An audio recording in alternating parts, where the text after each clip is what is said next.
Assalamualaikum warahmatullahi wabarakatuh. A'udzubillahi minasyaitonir rajim. Bismillahirrahmanirrahim. Alhamdulillahilladzi hadana lil hada wa ma kunna linahtadiya laula an hadanallah. Asyhadu an la ilaha illallah wa la syarikalah wa asyhadu anna Muhammadan abduhu wa rasuluh la nabiyya ba'dah. A'udzubillahi minasyaitonir rajim. Bismillahirrahmanirrahim. Ya ayyuhalladzina amanu taqullaha wa kunu ma'as shadiqin. Amma ba'dah.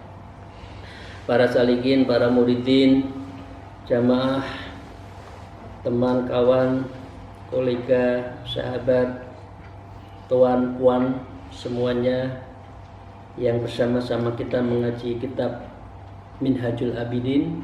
Mari kita bersyukur alhamdulillahirabbil alamin ala kulli halin wa ni'matin, dan bersolawat kepada junjungan kita Nabi Agung Nabi Muhammad Rasulullah sallallahu alaihi wasallam. Allahumma shalli ala sayyidina Muhammad wa ala alihi wa ashabihi. Hari ini kita lanjutkan tentang namanya Aikur Rabi an-Nafs. Perintang orang untuk menuju Allah adalah masih kuasainya nafsu. Ya. Karena itu Bapak Ibu sekalian, kadang-kala nafsu itu sendiri atau kadang-kala Sabtu itu bersama-sama bersekutu, dan nafsu itu saling bahu membahu. Di dalam kemarin ikut setan itu punya bala tentara namanya nafsu. Jadi kalau sudah setan ketemu nafsu berat. Padahal menurut Imam Ghazali di kitab Kimya Usadah, Al-Qalbul Malik, ya, namanya qalbun itu seharusnya malik, raja yang menentukan, yang menyuruh. Wal aql wazirah, dan akal itu adalah perdana menteri yang menjalankan. Kadang-kala perdana menterinya tidak ikut rajanya, menterinya itu karepe dhewe, beda karo presidennya, karena dia punya agenda-agenda sendiri yang tidak sejalan dengan prinsip al-qalbun. Sehingga dengan kalau sudah setan bergelindan bekerja sama dengan nafsu itu berat. Nah, karena itu dua-duanya itu harus kita lawan, dan kita lakukan apa? Kita lakukan sebuah perlawanan strategi yang kuat. Nah, karena itu kita mulai ingat siapa orang yang tergelincir pertama kali, ya, di dalam tergelincirnya nafsu. Mari kita baca. Wa qala al-mu'allif fi hadzal kitab wa nabihima bi ulumiyya fit darain. Amin ya rabbal alamin. Wa awwalul maksiati la ta'ala kanat minal iblis. Wa kana sabubu ba'dal qadha as-sa'i sabiki hawa nafsi bi kibrihi wa hasatiha. Yang pertama kali orang yang jatuh karena maksiat, dan itu karena nafsunya, kanat minal iblis, itu adalah iblis. Wa kana sabu ba'dal qadha, dan penyebabnya adalah ketentuan yang tertentu adalah karena hawa nafsunya, kesombongannya, hawa nafsu dan kedengkian. Ini cerita iblis. Iblis al-qadhu ba'da ibadah samanina al-fasanatin ala makila fi bahrid dolali fa ghariqa ila abadil abadin. Dulu ya, iblis itu ahli taat sebelum ada manusia.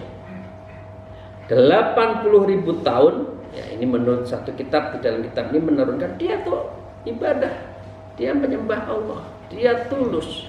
Nah, karena ada manusia akan diciptakan, sehingga terjadi perdebatan itu antara malaikat. Malaikat mengatakan, ya Allah, apakah engkau mau menciptakan makhluk lain yang akan menjadikan negara itu hancur, dunia itu rusak?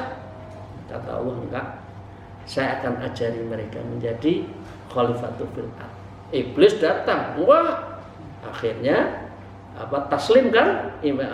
Malaikat, ya, saya ikut, saya taslim, saya sujud. Fasa satu illa iblis, kecuali iblis. Ya, kemudian iblis gak mau, kemudian dia tersesat hingga tenggelam selama-lamanya. Itulah cerita pertama kali orang yang dikuasai nafsu karena keangkuhannya, Anna khalaqtu minna, saya diciptakan dari api. Ya, sedangkan dia khalaqtu minan tin, dari apa? Tanah. Loh, saya api loh. Kok kalah karena sama lumpur endut. Nah, ini bahasa Jawa ya. Enggak, saya enggak mau. Nah, udah hancur. Nah, karena itu sebab di saat di sana belum ada dunia, masih di surga kan itu kan? Ya, dan tidak ada makhluk dan tidak ada setan, nafsu tetap wujud dengan kesombongannya dan kedengkiannya, maka nafsu ketemu di dalam iblis dan iblis akhirnya berbuat karena nafsu itu. Ceritanya itu ya. Nah, ini yang pertama. Yang kedua, ya Bapak Ibu sekalian, izin. Tsumma dzanaba Adam wa Hawa alaihi salam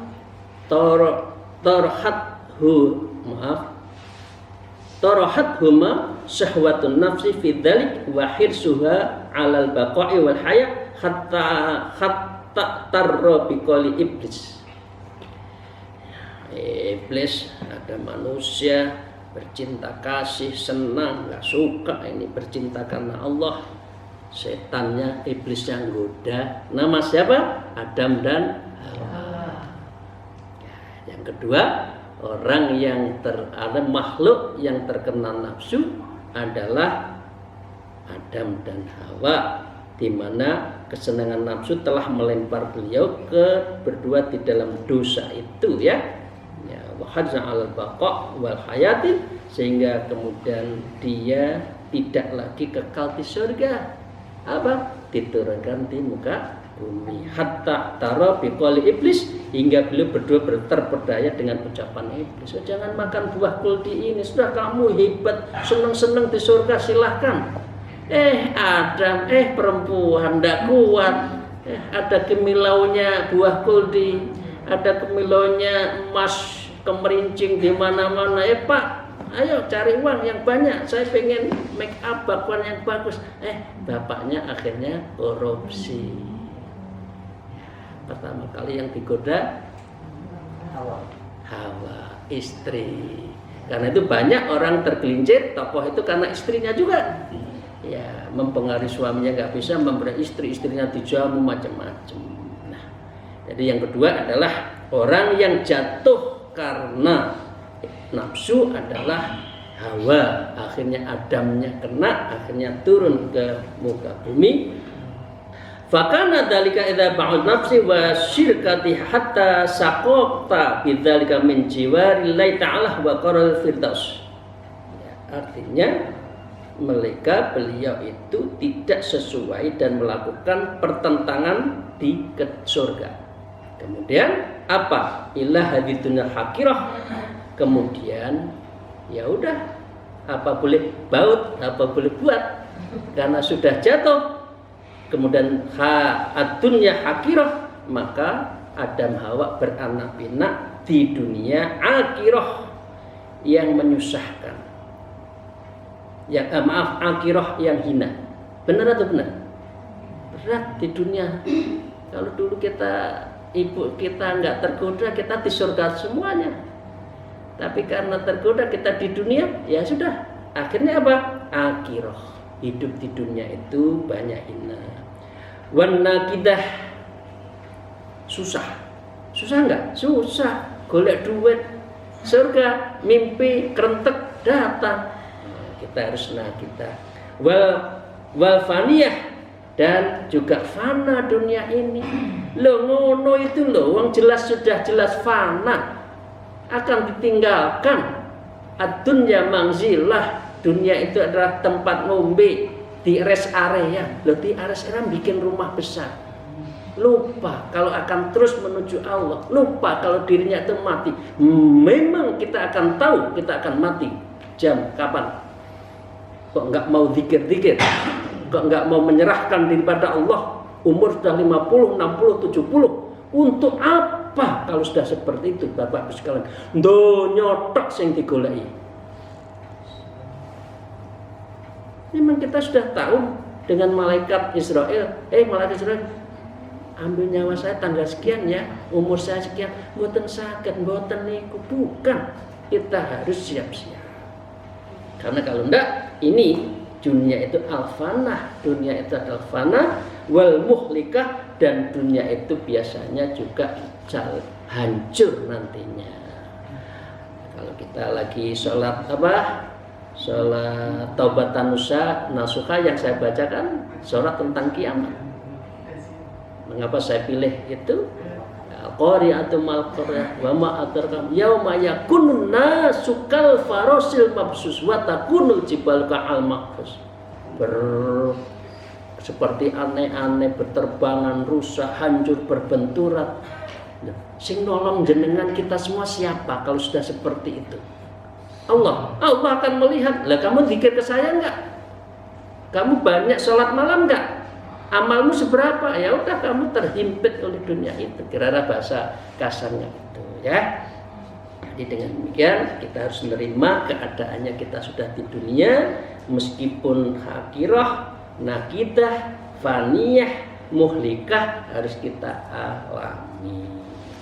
Nah dengan demikian Bapak Ibu sekalian, waliko imalika walakiyal auladahuma mau malaku min dalika yamila abadil abadin. Kemudian beranak pilahlah Adam Hawa sampai kita sudah 5 miliar lebih manusia di dunia ini. Ini yang kedua. Nah yang ketiga, Tumma hadisu qabilun wa habilun wa kana sababu fi amriha hasad wa sukha. Tumma hadithu Harut wa Marut kana sababu fi sya'niha sahwa. Yang ketiga ceritanya Qabil dan Habil. Qabil enggak mau dikawinkan kepada Labuba, maunya kepada saudara kembarnya yang cantik jelita itu, padahal tidak boleh mengawini saudara kandung. Ini dalil. Mereka enggak, Qabil enggak mau. Saya tetap harus nikah sama calon saya ini yang cantik jelita. Saya enggak mau dengan yang hidungnya pesek itu, kira-kira gitu. Nafsu. Akhirnya terjadi pertumpahan darah. Pertama kan? Qabil Habil. Kenapa? Nafsu. Orang jatuh itu karena nafsu. Yang ketiga, yang keempat, cerita malaikat Harut Marut. Malaikat, tapi mereka iri pada Nabi Adam dikasih nafsu. Dia minta dikasih nafsu oleh Allah. Sudah, kamu malaikat tapi tak kasih nafsu. Hancur-hancuran kan? Yang maksiat, ya membunuh. Jadi memang nafsu inilah yang disebut dengan tadi musuh dari dalam. Istilahnya apa? Musuh dalam selimut ya, nggak tahu ya. Kadang-kala istri, kadang-kala suami saling membohongi kan tidak tahu. Naudzubillah ya. Moga-moga kita saling memaafkan, suami kepada istri, istri kepada suami yang pernah membohongi. Astagfirullahaladzim ya. Nah, itu contoh. Karena itu saya lanjutkan. Tsumma hallama jara ila yaumil qiyamah. Kemudian seterusnya hari kiamat tidak lepas di dunia itu adalah hakirah, nakidah, faniyah, mulikah. Selalu itu ya. Ada rusak, fana, berat dan sebagainya. Dan manusia sudah harus pada posisi yang betul-betul mengendalikan nafsu. Nafsu tidak bisa hilang. Maaf ya, ini contoh. Anak nakal, masa kita nggak anggap itu anak kita? Kan enggak, kan tetap anak. Ya kita ajari. Nafsu kita kendalikan, nafsu kita gosok, nafsu kita bersihkan. An-nafsu al-qalbun, ya al-qalbun itu kalmir'ah. Qalbun itu seperti apa? Mir'ah, cermin. Kalau cerminnya itu tidak dibersihkan, kira-kira wajah kita kelihatan bagusnya? Tidak. Qalbun kita semua juga gitu. Kalau kita tidak bersihkan, dikir terus, maka kita tidak bisa melihat pantulan jiwa kita, pantulan wajah kita. Nah, gitu ya. Maka dengan demikian wa illa kanal khalqu fi salamatin wahir illa wa aslahan nafsu wa hawa. Kecuali sumber asalnya ada nafsu dan hawa nafsu itu, maka bila tidak demikian niscaya makhluk-makhluk ada dalam keselamatan kebaikan. Jadi kita harus menjadi salamatan wa khair. Kita harus menyelamatkan diri dan untuk menuju kebaikan.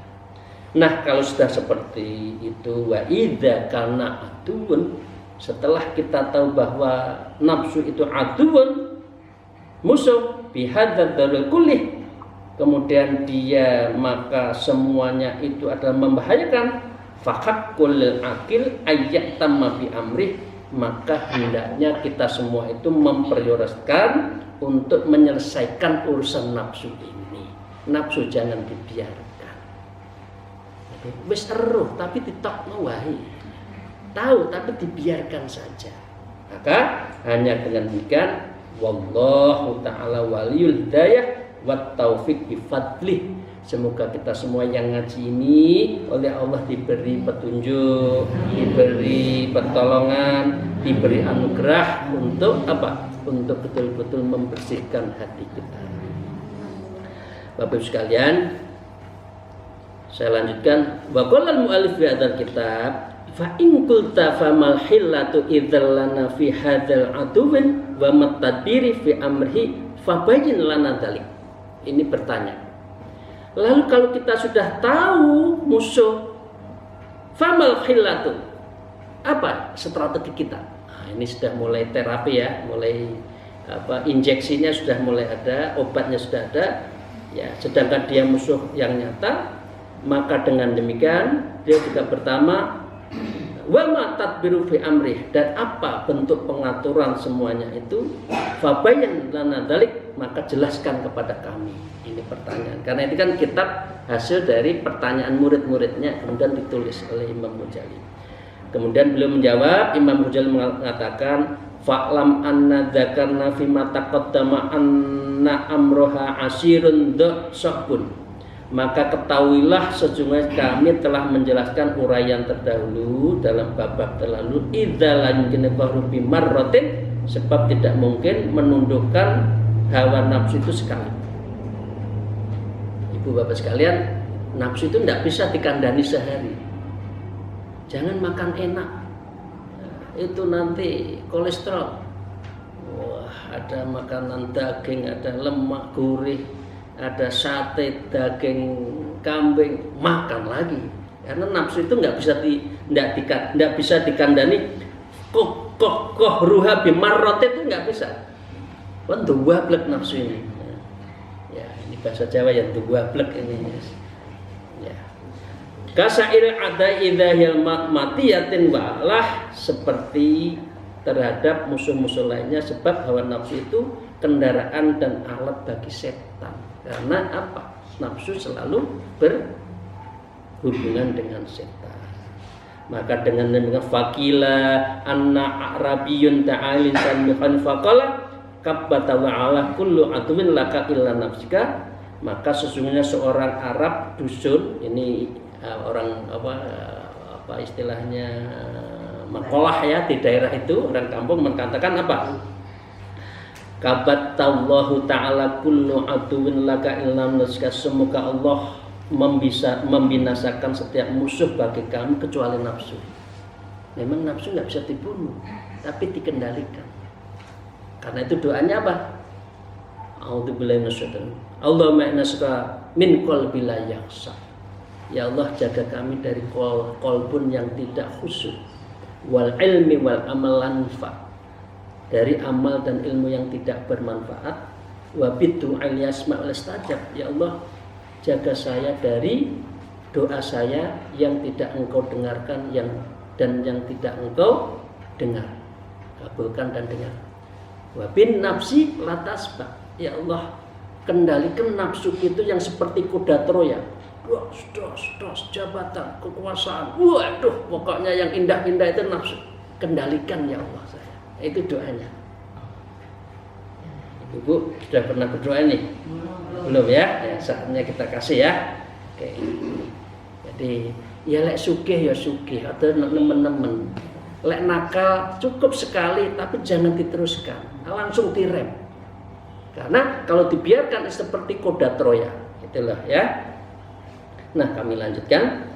Wala yumkinu ihmaluha bimarratin limakani darariha fahtaju ila tariqin baina tariqaini turrabbihima.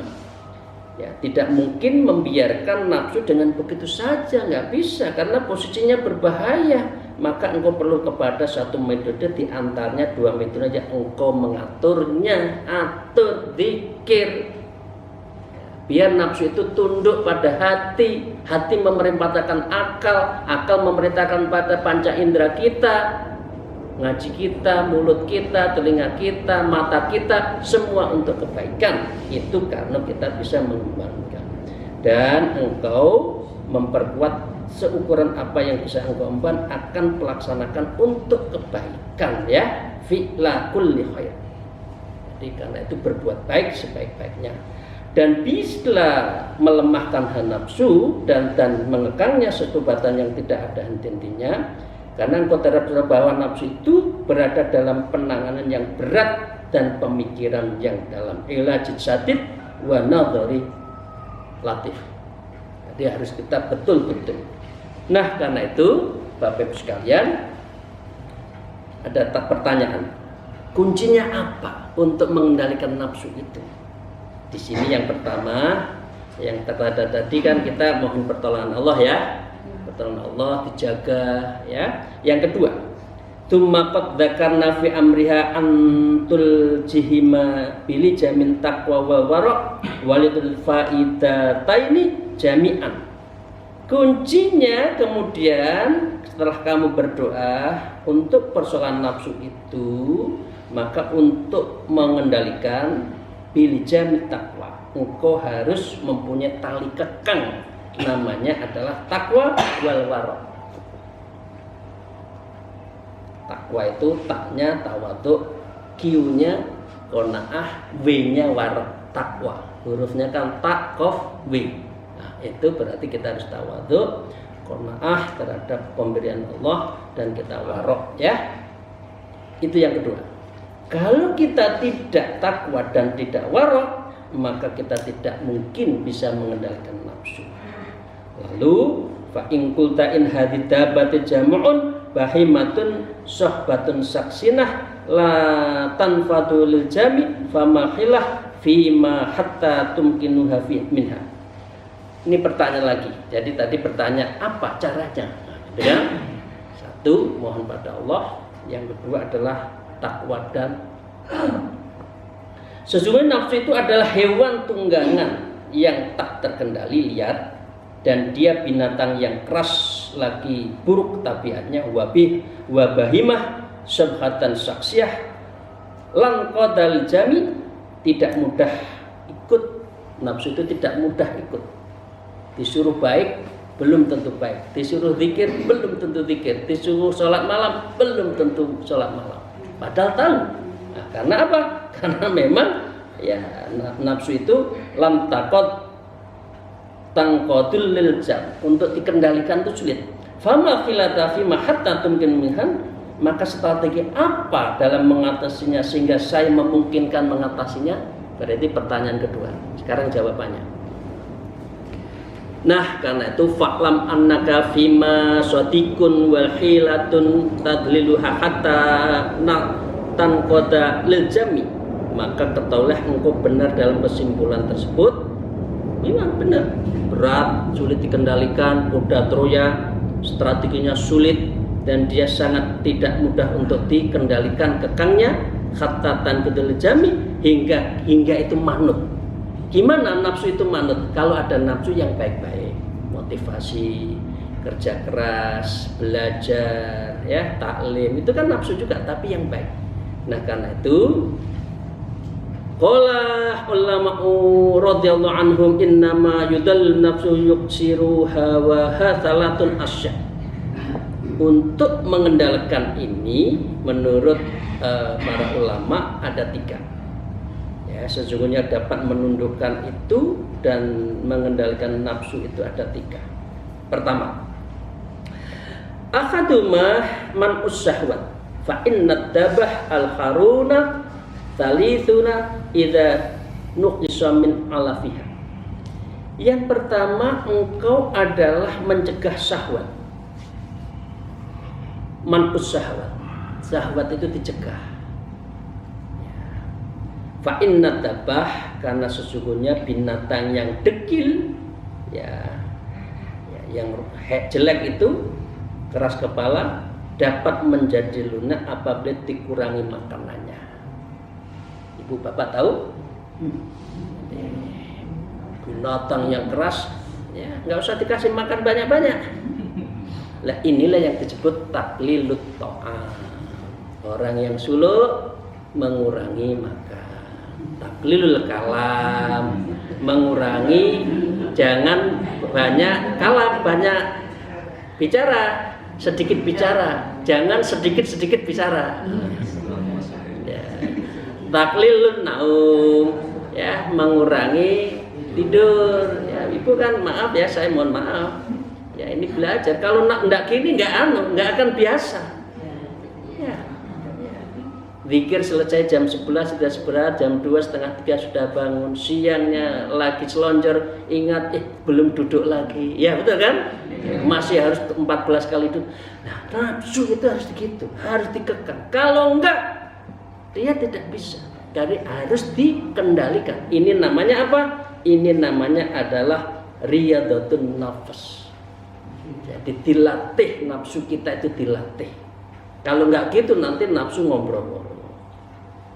Sampun ya, yang pertama. Jadi kurangi makan. Seperti hanya binatang yang macam-macam itu, makannya kurang ya lemah. Kalau Anda puasa, insya Allah kan pikiran yang neko-neko sudah nggak ada. Nah, yang kedua, wabtani hamlu asqaliya ibadah alaiha. Sebab yang kedua, membebankan ibadah-ibadah yang sangat berat kepada nafsu. Bunuh nafsu ini dengan ibadah. Jangan sempat nafsu itu merajalela sehingga mempengaruhi seluruh jiwa kita. Sebelum dia kuat, bunuh dengan ibadah. Istirahat ngaji, istirahat sholat, istirahat ambil wudu, makan terus bunuh seperti itu ya. Ini caranya. Mengapa? Fa innal himaru idza jida fi hamlihi manan nuqsani min alaqatil tadallulil wa anqat. Karena sesungguhnya keledai, bukan kedelai ya, keledai apabila bertambah bebannya disertai dikurangi makannya, niscaya menjadi tunduk. Coba, ini kan binatang yang bodoh kan, nafsu itu sebetulnya bodoh. Hajar dengan ibadah, nanti dia lemah. Tunggangi nafsu itu, dia kan kendalikan kan, kasih beban yang berat, sholat, zikir berapa kali, baca Quran, wudu, terus nafsu dihajar, kemudian dia akan tunduk seperti khimar. Khimar itu kalau makanan sedikit, kemudian bebannya berat, dia malah manut. Nah, nafsu juga gitu, hajar, ya. Jadi riyadhatun nafs, mujahadah. Kita harus lakukan mujahadah. Jadi bagus sekali orang suluk mujahadah dulu, riyadhah, ya, baru namanya nanti muraqabah. Muraqabah ada 3, muraqabah sifat, af'al, sifat, ma'iyah. Semua itu didasari oleh dzikrul latifah, zikir latifah. Allahumma amin. Allahumma shalli ala sayyidina Muhammad ya. Kita bersyukur kepada Allah.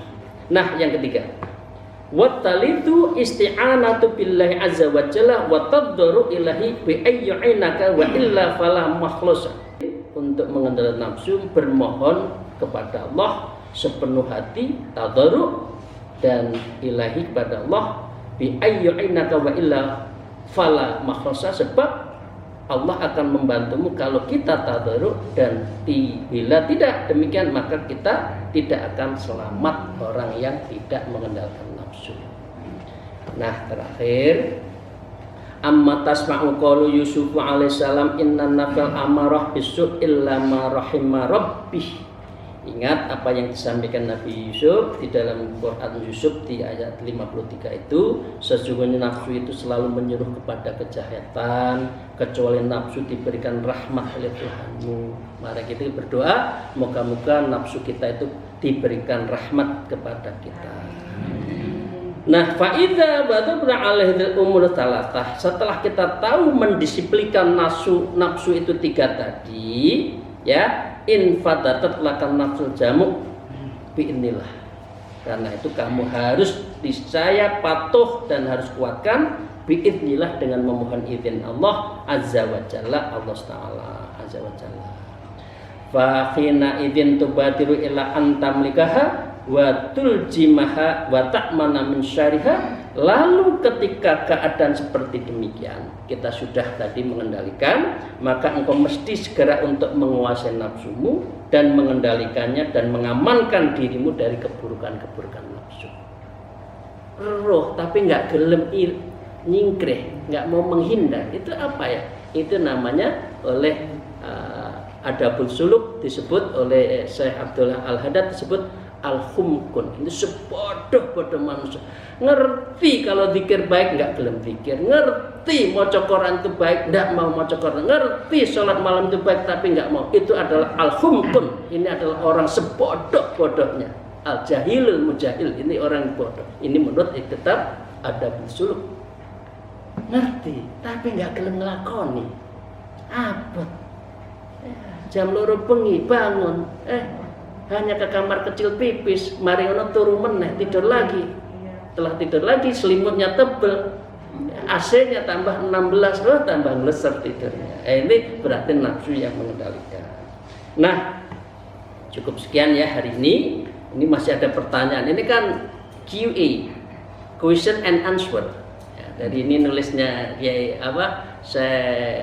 Imam Ghazali, pertanyaan gini jawabannya gini. Nah, pertanyaan berikutnya apa?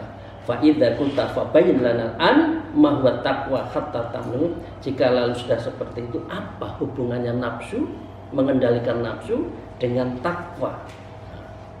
Coba terangkan kepada kami takwa itu apa? Nah, kira-kira gitu, dan itu kita bahas di hari Sabtu yang akan datang. Terima kasih. Al-afu minkum, mohon maaf atas segala kekurangan saya, mungkin salah ucap, salah kata, ada yang tersinggung, izinkan saya mohon maaf yang sebesar-besarnya. Akhirul kalam, al-afu minkum, wallahu muwaffiq ila aqwamit thariq. Wassalamualaikum warahmatullahi wabarakatuh.